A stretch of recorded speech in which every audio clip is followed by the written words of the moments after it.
एक दफा का जिक्र है कि एक दूर दराज मुल्क में एक खूबसूरत शहजादा रहता था जो एक अजीम अलशान किले में रहता था। अपनी दौलत और ऐशो इश्रत के बावजूद वो खुद गरज, बेरहम और सिर्फ अपनी जात का ख्याल रखता था। सर्दियों की एक सर्द रात एक भिखारी औरत मुंजमद मौसम से पनाह की तलाश में किले में आई। गर्मजोशी के बदले इसने इसे एक सुर्ख गुलाब पेश किया। शहजादे ने इसके आजिजाना तोहफे पर तंज किया और बेदर्दी से उसे फेर दिया। औरत ने इसे मुतनब्बे किया कि ज़ाहिरी शक्लों से धोखा न खाए, क्योंकि हकीकी खूबसूरती अंदर ही है। जब शहजादे ने इसे दोबारा बर्खास्त किया तो बूढ़ी औरत का बैरूनी हिस्सा पिघल गया, जिससे एक खूबसूरत जादूगरनी जाहिर हुई।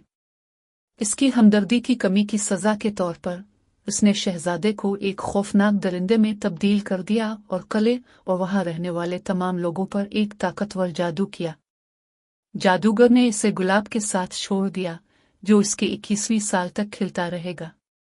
अगर वो आखिरी पंखड़ी गिरने से पहले दूसरे से मोहब्बत करना और बदले में उनकी मोहब्बत हासिल करना सीख सकता तो जादू टूट जाएगा।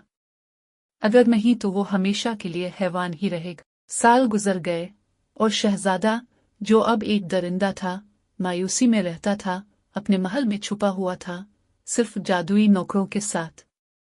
इसी दौरान एक करीबी गांव में बेले नाम की एक नौजवान औरत रहती थी।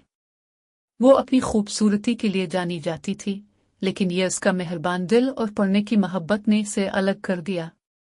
वो अपने वालिद मॉरिस के साथ रहती थी, जो एक सन की मूजिद था जिसे वो पसंद करती थी।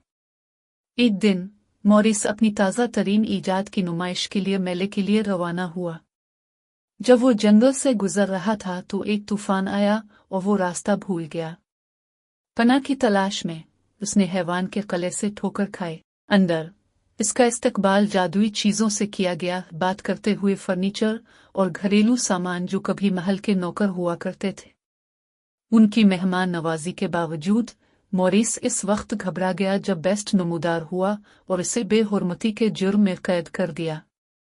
गांव में वापस बेले इस वक्त परेशान हो गई जब इसके वालिद वापस नहीं आए।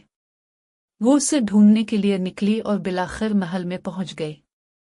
वहां इसने अपने वालिद को एक तहने में बंद पाया। इसे बचाने के लिए बेचैन बेले ने इसकी जगह लेने की पेशकश की। जानवर ने इत्तेफाक किया और बेले इसका कैदी बन गया।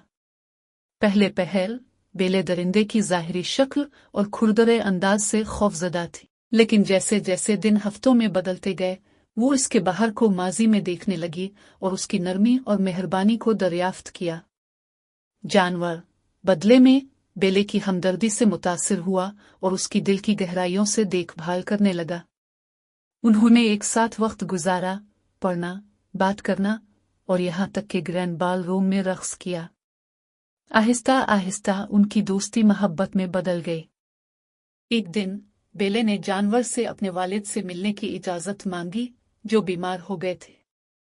अगरचे इसे जाने देने से उसे तकलीफ हुई, लेकिन जानवर ने इसे याद करने के लिए एक जादुई आईना देते हुए इत्तेफाक किया।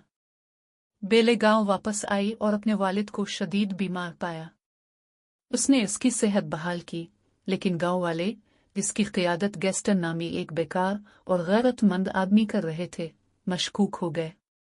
गैस्टन ने तवील अरसे से अपने लिए बेले की ख्वाहिश की थी और जब उसे इस जानवर के बारे में मालूम हुआ तो वो गुस्से में था। जब बेले ने देहातियों को जानवर दिखाने के लिए जादुई आईने का इस्तेमाल किया तो गैस्टन ने उन्हें किले पर हमला करने और इसे मारने के लिए उकसाया। बेले दरिंदे को खबरदार करने के लिए वापस भागा, लेकिन गैस्टन पहले पहुंचा और उस पर हमला किया। आने वाली जंग में गैस्टन को शिकस्त हुई, लेकिन जानवर शदीद जख्मी हो गया। बेले ये महसूस करते हुए कि वो हैवान से प्यार करती है, आंसू बहाते हुए अपने जज्बात का एतराफ किया जब जादुई गुलाब की आखिरी पंखड़ी गिर गई। अचानक मंत्र टूट गया। जानवर दोबारा शहजादे में तब्दील हो गया और किला अपनी साबिका शान में वापस आ गया। शहजादा और बेले दोबारा इकट्ठे हुए और वो खुशी खुशी जिंदगी बसर करने लगे।